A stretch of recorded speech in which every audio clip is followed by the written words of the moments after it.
I'm going to keep it rolling with the film tonight. It's EK back. Got another film review for my rookie profiles for you. This time we're doing a guy that I think is one of the most interesting players in this class. Um, you know, not an obvious, superstar, but a guy that I do think the NFL is going to like. Um, so let's talk a little bit more about him. But today we're going to look at 2023 running back Kenny McIntosh out of Georgia. Pretty inarguably the best rusher on a really good Georgia team this year. And, and he does a lot more than just run the ball. So, I've been talking about athleticism a little bit with the last few guys. I think McIntosh is a little bit faster than Chase. I think I've seen low 4.5s.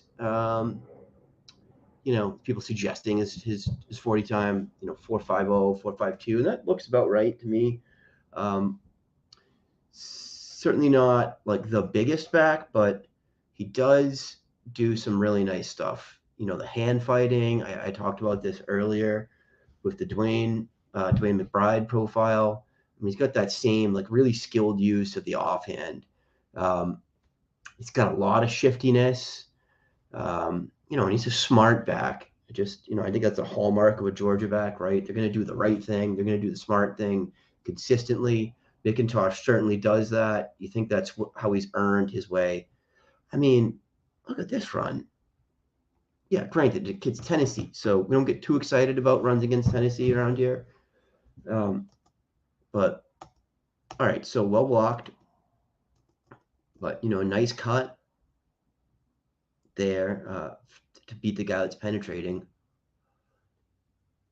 And you got 2-on-1 here. Nice cut to make that guy overcommit. Dead leg to the right. I mean, that's some shiftiness. And this isn't a 200-pound guy. He's 210, 208, solid. That's some agility. That's some explosive ability. I think he might be a little bit better of an athlete than he's been given credit for. And of course, we haven't seen it yet, but I think we will soon on this tape. I mean, boom. Yeah. I mean, we get excited about Bijan and his downfield receiving ability. And here is McIntosh running a seam route, letting it drop in the bucket, rack after the catch. Just one more time. So, for my money, McIntosh is the third best receiving back in this class, I'd say. After Bijan Gibbs, I don't really know another receiver I'd like. And I do like Tucker as a receiver too, but you don't see Tucker running seam routes. You don't see him catching balls downfield. You see him split out wide sometimes, but I just didn't see him get a lot of balls downfield, or really running routes that are outside of the normal, running back tree. Which it's very exciting to see that from McIntosh. A little bit of a tricksy play, but certainly executed it well. A little bit of leg drive there, keep your feet moving. This film will cut out, so when it goes to black, we'll wrap up. I think there's a real lot to like about Kenny McIntosh, and I don't think he's going to be expensive to get in your rookie drafts unless he really has a meteoric rise at the combine or he gets really good draft capital. He's kind of guy like, man, I mean, again, just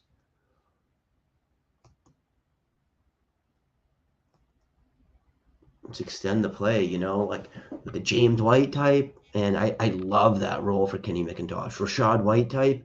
He's not as athletic as Rashad White. Rashad White is a freak athlete, but the skill set is there, and the between the tackles running, frankly, is more advanced than Rashad White's, I think, considerably.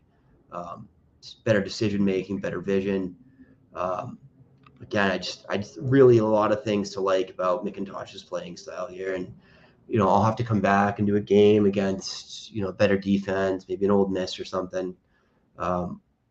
Not that Tennessee doesn't have some good players, but on the whole, the defense was a little bit of a mess this year. So that was it for this one. Let me know what you guys think.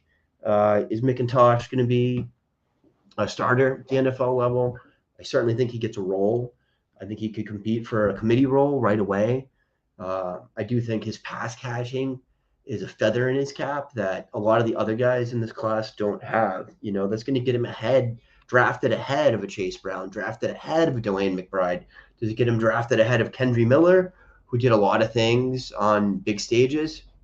I don't know, but it's going to be an interesting test. You know, you get the one guy that's very versatile, proven pass catching weapon. You get another guy that's just bigger, bulkier, and an absolute bruiser.